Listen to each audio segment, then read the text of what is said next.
Selamat datang pada kelas produk akses sanitasi, jamban, dan tangki septik. Kelas ini terbagi dalam 2 sesi, dan ini adalah sesi pertama. Mari kita mulai. Apakah Anda mengetahui bagaimana jamban yang sehat itu? Definisi sebuah jamban yang sehat dapat dilihat dari adanya 3 bagian utama, yaitu bangunan jamban dilengkapi kloset leher angsa, tangki septik, dan resapan. Lalu bagaimana sistem kerja tangki septik? Proses dimulai dengan tinja yang masuk dari kloset ke dalam tangki septik dan mengendap di dasar ruangannya. Dengan kondisi air yang tenang di dalam tangki septik, proses pengendapan terjadi secara alamiah sehingga terjadi pemisahan antara padatan dan cairan. Proses penguraian di dasar terjadi tanpa adanya oksigen sehingga menghasilkan gas berbau yang berbahaya dan mudah meledak. Maka dari itu, disarankan untuk menjauhkannya dari sumber api. Gas berbau tersebut akan keluar melalui pipa ventilasi. Sedangkan limbah cair yang telah terolah keluar melalui pipa pengeluaran.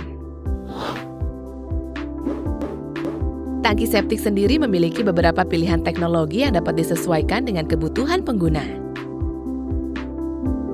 Pertama, tangki septik 1 lubang. Model tangki septik yang paling murah dan sederhana. Terdiri dari 1 lubang tangki septik dan 1 lubang resapan yang biasanya berbentuk silinder. Model ini bisa dibuat dengan cara cor di tempat atau sebutan lainnya cast in situ, serta pracetak menggunakan buis beton atau biasa disebut precast. Ingat, pastikan sambungan benar-benar kedap untuk menghindari kebocoran yang bisa menyebabkan pencemaran air tanah di sekitar tangki septik.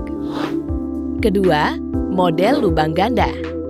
Model ini mirip dengan model yang sebelumnya, bedanya tangki septik ini memiliki 2 buah ruang kedap untuk pengolahan tinja, sehingga cocok untuk rumah dengan jumlah penghuni yang lebih banyak. Ketiga, ruang ganda. Terdiri dari 1 lubang besar kedap yang terbagi menjadi 3 bagian. 1 untuk lubang penampungan, 1 untuk pengolahan tinja, dan satunya lagi sebagai resapan. Model ini lebih efisien dalam mengolah tinja, namun biaya pembangunannya lebih mahal. Waktu sedotnya bisa sampai 5 tahun, tergantung pada pemakaian. Keempat, biofil. Tangki septik paling modern yang menggunakan bahan fiber sebagai tempat penampungan dan pengolahan tinja. Proses pemasangannya mudah dan cepat, dengan kemungkinan kebocoran paling rendah. Namun, biayanya lebih mahal dari model lainnya dan membutuhkan penambahan desinfektan di dalam tangki secara berkala. Kelima, tangki septik yang ditinggikan. Model ini cocok untuk tanah dengan permukaan air tinggi atau rawan banjir, seperti daerah rawa atau pantai. Tapi ingat, pastikan kalau letak jamban lebih tinggi dari tangki septiknya. Dalam tabel di samping ini, Anda dapat mengenali 6 alternatif model struktur bawah tangki septik yang bisa dipilih sesuai kebutuhan. Untuk melakukan komparasi antar model, Anda dapat membandingkan dari segi ukuran, pertimbangan konstruksi, perkiraan biaya, proses pengolahan, hingga perkiraan periode pembuangan lumpur. Rincian dari setiap model struktur bawah dapat Anda lihat pada katalog jamban.